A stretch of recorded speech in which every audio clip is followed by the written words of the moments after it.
Merci à vous tous de votre présence. Quel bel accueil, wow, à l'image de cette journée magnifique de ce ciel bleu pâle, bleu cac. C'est vraiment un immense plaisir de vous voir ici, tous réunis. En fait, vous me rendez heureuse parce que je me dis, wow, on a toute l'énergie, tout le talent pour aller de l'avant. Vous incarnez ça, ce talent-là dont le Québec a besoin.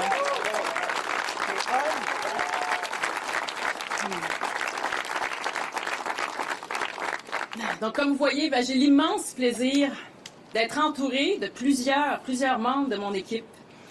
Une équipe renouvelée, des femmes et des hommes qui aiment profondément le Québec, qui ont à cœur l'avenir de notre nation. Des femmes, des hommes qui veulent développer notre économie et protéger notre identité. Une équipe qui incarne l'énergie du changement, mais aussi la force de l'expérience. À titre de première ministre, comme vous savez, j'ai demandé ce matin à la lieutenant-gouverneure de mettre fin à la présente législature et à lancer des élections générales qui se tiendront le 5 octobre prochain.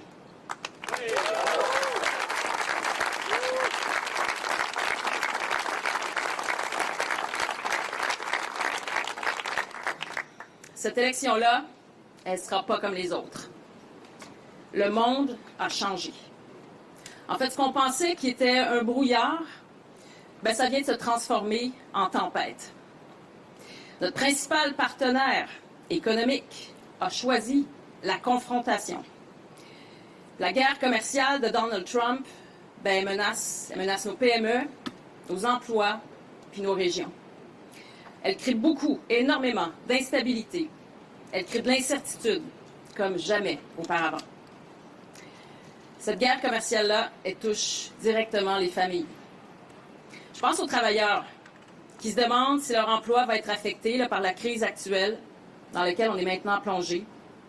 Je pense aux parents qui déjà calculent le prix de chaque article avant de passer à la caisse.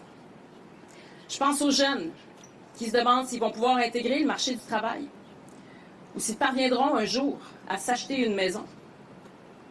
Je pense aux aînés qui s'inquiètent de la hausse des prix puis qui se demandent s'ils pourront boucler leur fin de mois.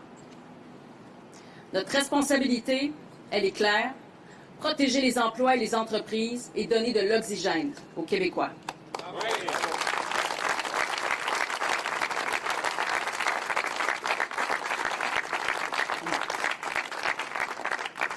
Pendant une tempête, il faut tenir la barre solidement pour garder le cap, pour avancer.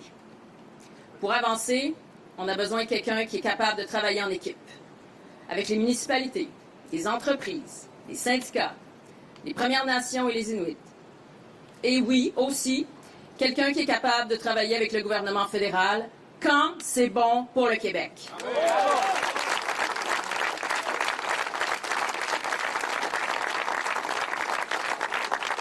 Mon équipe ne travaille ni pour Ottawa, ni contre Ottawa. On travaille pour les Québec.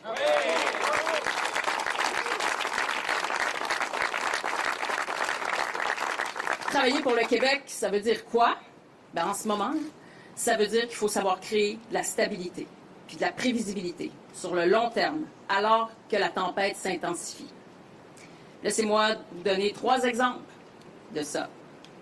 En juin dernier, on a réussi à conclure 5 ententes avec le fédéral d'une valeur de 10 milliards de dollars. Ça nous permet d'investir dans les infrastructures pour les 10 prochaines années.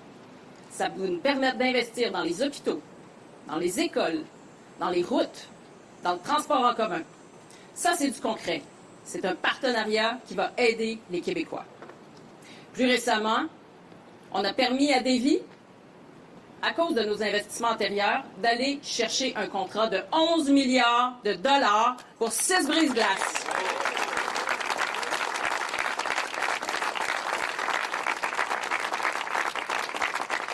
C'est jusqu'à la création et au maintien de 5 000 emplois à Lévis, à Chaudière-Appalaches, dans la capitale nationale.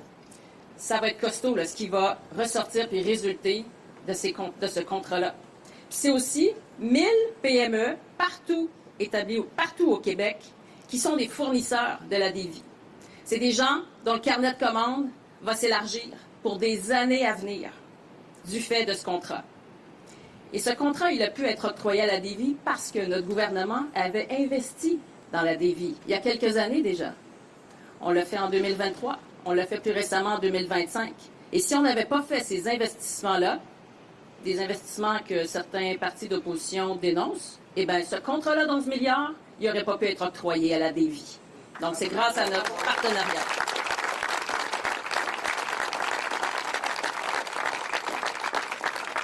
Il y a quelques jours aussi, on a signé une entente cruciale avec Terre-Neuve et Labrador. Une entente qui crée une sécurité énergétique, puis une prévisibilité aussi pour les 50 prochaines années. En tout, c'est 10 000 mégawatts d'électricité qu'on a sécurisés, à un prix qui défie toute compétition. Donc, on vient sécuriser les 50 prochaines années. On vient donner un nouvel élan à Hydro-Québec avec la création de milliers d'emplois. Et ces 10 000 mégawatts-là, ils vont nous permettre d'alimenter jusqu'à 3 millions de maisons, puis un nombre incalculable d'entreprises qui vont pouvoir développer leurs projets économiques. C'est des projets économiques qui vont se déployer partout au Québec, particulièrement dans les régions. Puis en plus, ça vient sécuriser le fait qu'au Québec, on bénéficie d'un des tarifs d'électricité parmi les plus bas au monde. Un legs immense pour le Québec.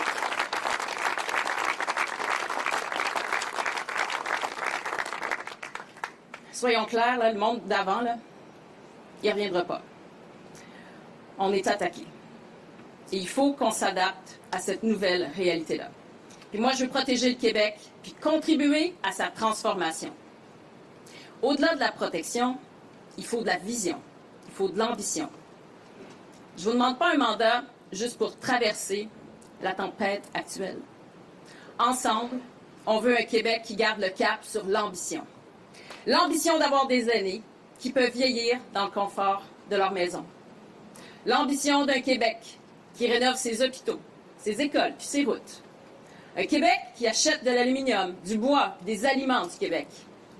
On veut un Québec où un jeune couple peut acheter une maison, où les étudiants peuvent avoir accès à un logement, où une famille peut payer son épicerie sans se stresser, et où nos jeunes peuvent trouver du travail dans leur région.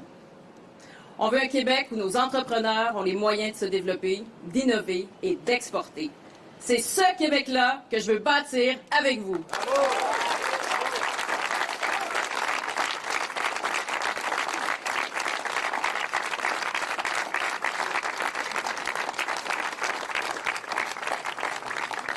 J'ai été testée dans les mers agitées.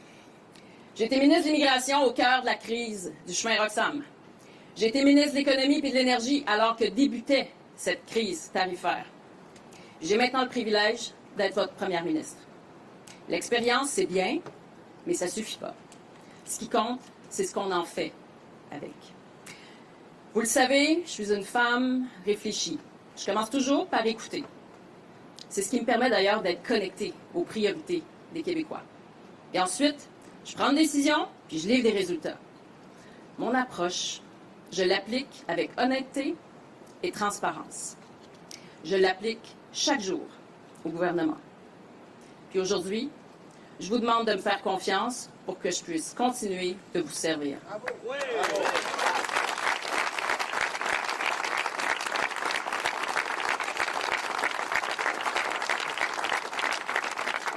Parce que mon objectif est clair, je veux des résultats, tout comme vous.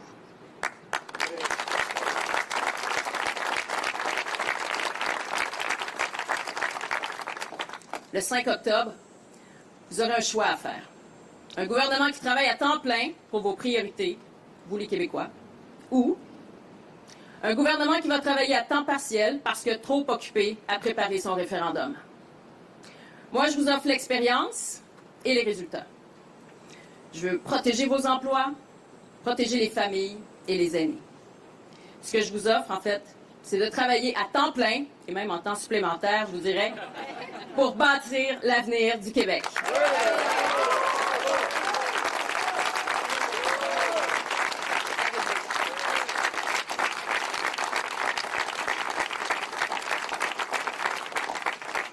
Face à Trump, on doit se tenir debout et regarder en avant.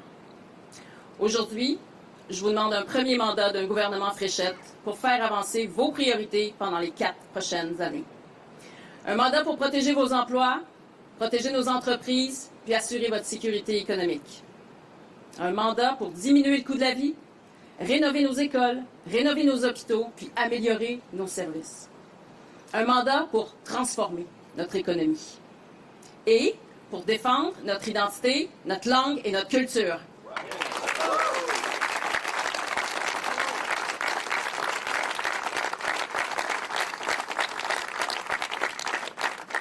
En fait, je vous demande un mandat pour avancer dans la tempête. Quand Trump frappe le Québec, je suis là, à temps plein, avec l'expérience et la compétence pour défendre vos emplois, protéger vos familles et améliorer votre quotidien. Chaque matin, je vous promets qu'on va se lever avec une seule mission en tête, faire avancer le Québec. Alors, avançons ensemble pour nos travailleurs, nos entrepreneurs et nos régions. Avançons ensemble pour nos aînés, nos familles et nos jeunes. Avançons pour bâtir l'avenir du Québec. Merci.